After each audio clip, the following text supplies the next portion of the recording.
Bonjour à tous et merci de suivre cette nouvelle édition du JT Breton. Dans l'actualité de ce mardi en Bretagne, vous l'aurez remarqué, il fait chaud. Un épisode caniculaire touche la France et la Bretagne.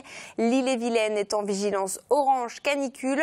Le Finistère, le Morbihan et les Côtes-d'Armor sont en vigilance jaune.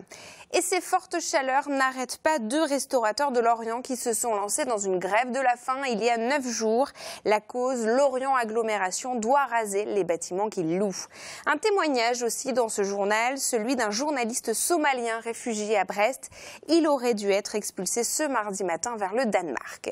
Dans le duplex aujourd'hui, on va retrouver Benjamin Bréon. Bonjour Benjamin. Bonjour Julie. Et vous allez nous parler d'immobilier ce mardi. Oui, le baromètre des notaires de l'Ouest vient de tomber et lui aussi est en hausse. Eh bien, vous nous en parlerez dans un instant, Benjamin.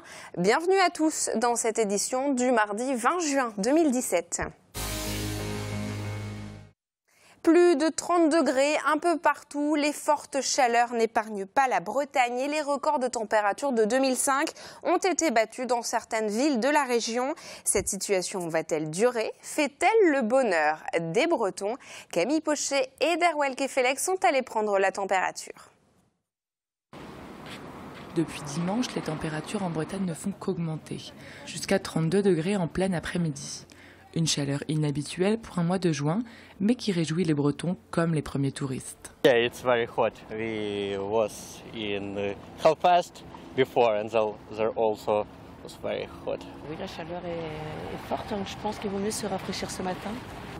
Plage, puis l'après-midi, on se met à l'ombre, on se met au frais. C'est un grand plaisir d'être chez nous, en Bretagne. Il pleut, non, il pleut pas, il n'y a que du soleil, 30 degrés. Un soleil de plomb qui pousse quand même les gens à se protéger des rayons ou à aller se réfugier à l'ombre des terrasses.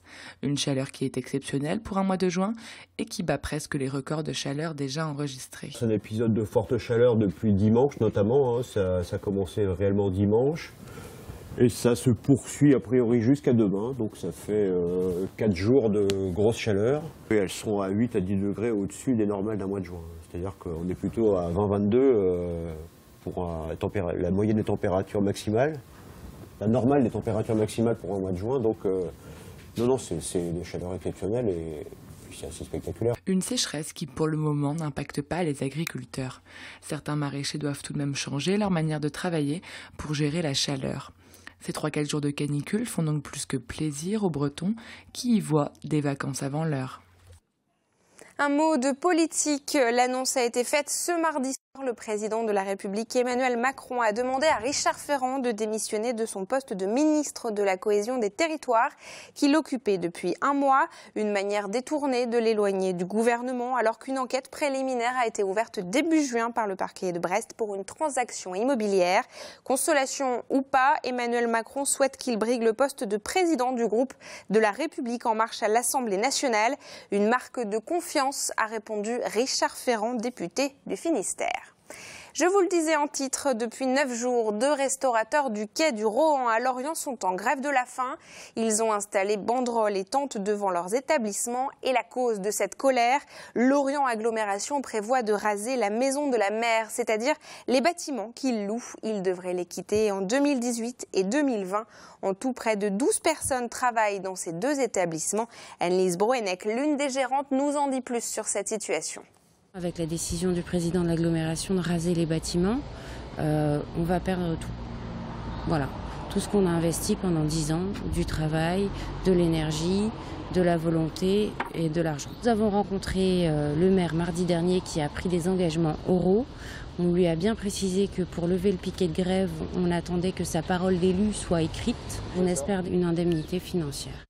Et en soutien à ces restaurateurs, plus de 1500 personnes ont signé une pétition. Norbert Métairie, le maire de la ville, assure dans un communiqué étudier toutes les possibilités possibles et juridiquement solides. Ce 20 juin, c'est la journée mondiale des réfugiés, l'occasion pour les associations aidantes de mettre un coup de projecteur sur leurs actions. Début mai, l'association Utopia 56, créée en Bretagne, lançait un réseau d'hébergement citoyen en faveur des réfugiés. Chacun peut se porter volontaire pour héberger une ou plusieurs personnes à son domicile. Mais la loi ne voit pas forcément cette initiative comme un signe de solidarité. Gaëdig Bonabès nous en dit plus sur ce projet au micro de Xavier Patrijon. On est au contact sur le terrain, notamment à Paris, à Calais, à Dunkerque, avec des migrants qui dorment dans la rue, beaucoup de mineurs, de plus en plus. Et en même temps, on a un réseau d'à peu près 5000 adhérents dans toute la France qui se mobilisent pour aider les migrants. Il y a des demandes, il y a des hébergements. Pour l'instant, ça fonctionne essentiellement en Bretagne parce que c'est là qu'est notre base. Ils sont contactés par notre salarié qui s'occupe de coordonner ça, qui leur pose toutes les questions nécessaires pour savoir dans quelles conditions ils peuvent accueillir, etc. On pense que les conséquences seront minimes, voire inexistantes, et que les gens risquent pas grand-chose. C'est un concept, le délit de solidarité, qui doit évoluer de toute évidence. Et qu'effectivement, s'il y a beaucoup de citoyens qui se mobilisent pour accueillir des migrants, ils montreront à l'État et à la justice que c'est complètement archaïque cette façon de voir les choses. Et voici justement le témoignage d'un de ces réfugiés. Mohamed Bachir Haji est journaliste originaire de Somalie. Il est arrivé à Brest il y a un mois. En 2014, il fuit la Somalie. Il arrive au Danemark où le droit d'asile lui est refusé par 2 fois. Menacé de retourner dans son pays, il décide de venir en France. Et ce mardi matin, Mohamed devait être expulsé vers le Danemark où il pourrait être de nouveau renvoyé vers son pays d'origine. Mais un élan de mobilisation a permis d'éviter ce renvoi. Derwel Kefelec l'a rencontré. Je n'ai pas voulu signer pour retourner dans mon pays parce que je veux une meilleure situation. Certaines personnes m'ont attaqué à cause de ma liberté d'expression. Je suis journaliste et ils m'ont attaqué à cause de ma parole libre.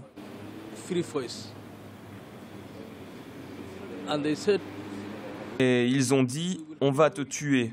Et les derniers temps, ils ont attaqué ma maison et je me suis échappé pour la fortune, le destin. J'ai envie de rester ici et j'ai demandé au gouvernement français de me permettre de déposer ma demande d'asile. Il n'y a pas de possibilité au Danemark, c'est complètement bloqué. Comment se porte le marché de l'immobilier en Bretagne? Où en sont les prix? Eh bien, le point tout de suite avec Benjamin Bréon dans le duplex. Alors Benjamin, le marché de l'immobilier repart en Bretagne. Oui Julie, nous venons d'avoir les chiffres des notaires de l'Ouest pour le premier trimestre 2017. Et alors ils le disent, c'est l'explosion, que ce soit pour le neuf, pour l'ancien, les résidences principales, les résidences secondaires. Tout repart par rapport au premier trimestre 2016. Par exemple, la hausse en volume de transactions est de 18% pour les maisons anciennes, 30% pour les appartements neufs ou même 34,5% pour les terrains. En gros, il y a 2 raisons principales. D'abord, le retour de la confiance des ménages qui est à son plus haut niveau depuis 2007. Et puis, le début de remontée des taux d'intérêt qui conduit ceux qui ont un projet à le faire intervenir le plus vite possible. Derrière ces bons chiffres, il y a pourtant des grosses différences.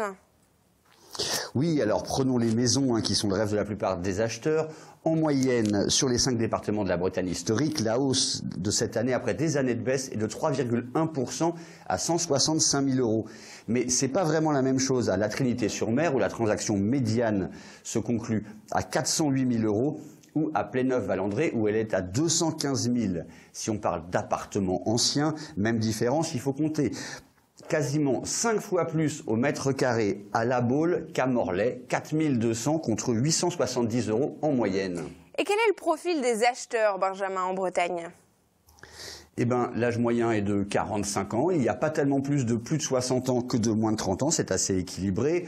Niveau profil professionnel, il y a une surreprésentation logique des classes moyennes. Mais là aussi, il y a des différences en fonction des endroits. Dans les grandes villes, par exemple, ce sont surtout les CSP+, type cadre supérieur, qui animent le marché. Alors que sur le littoral, ce sont essentiellement des retraités.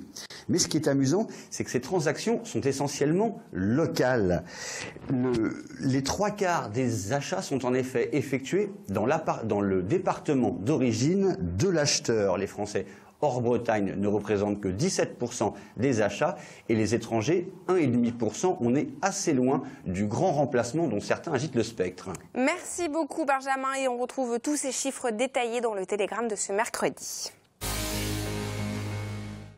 Parlons emploi à présent dans cette édition régionale. Et en France, l'aide à domicile emploie 162 000 personnes, un secteur porteur. Pourtant, 2000 postes restent vacants et le manque se fait cruellement sentir dans la région. Rencontre avec Sonia Duigou, aide-soignante depuis 18 ans, qui nous fait partager l'intérêt qu'elle porte à son métier. Camille Pochet.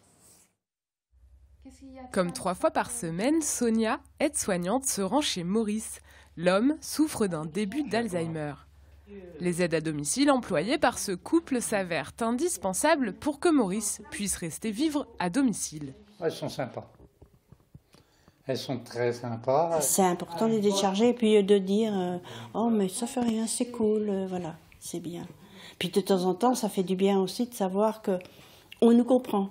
Certains matins, Sonia ou l'une de ses consoeurs aide Maurice à se laver. Des aides à domicile viennent aussi pour faire le ménage dans la maison. Maurice est dépendant de cette aide, comme beaucoup de personnes âgées. Pourtant, le domaine professionnel en Bretagne souffre d'un manque de vocation. Ce que j'aime, c'est beaucoup le contact avec les personnes, le relationnel.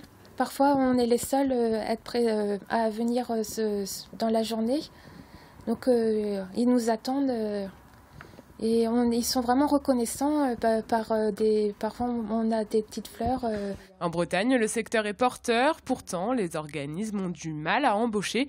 En cause, l'image véhiculée par le métier, pas assez valorisante selon certains, les salaires bas et les temps partiels parfois subis. Mais la profession se renouvelle. La branche a fait un gros travail pour réduire et offrir une vraie qualité de travail. Notamment aujourd'hui, on est quand même sur des emplois qui sont bien au-delà du mi-temps ou du 3/4 temps. Globalement, la Bretagne est plus en difficulté que le reste du territoire français. Les organismes du secteur de l'aide à domicile mettent en place un site spécialisé pour trouver les emplois qui manquent à l'appel dans ce secteur porteur pour la région.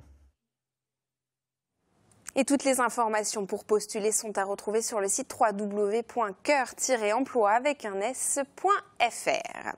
On retrouve tout de suite le Tour de Bretagne en 60 secondes de Benjamin Bréon.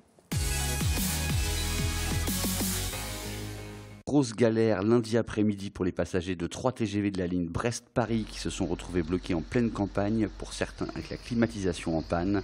Après une rupture de caténaire en gare de Morlaix, après jusqu'à 3 heures d'attente, ils ont pu repartir, mais en sens inverse. Le retour à la normale n'a eu lieu que ce mardi matin vers 6h30. Au total, 5 TGV et une vingtaine de TER ont été perturbés. Un départ de feu sur un chantier serait à l'origine de l'impressionnant incendie qui s'est propagé à une station-service de Tex près de Vannes lundi après-midi. Quelques 600 élèves d'écoles voisines ont été évacués par précaution. Le sinistre n'a pas fait de blessés. Enfin, la Brittany Ferries a confirmé ce mardi la commande de son nouveau navire, le 11e de sa flotte, le Honfleur. Il sera construit en Allemagne et propulsé au gaz naturel liquéfié. Le navire destiné à la ligne Ouistreham-Portsmouth sera mis en service en juin 2019. Merci de nous avoir suivis. On se retrouve demain à 19h. Je vous souhaite une très bonne soirée.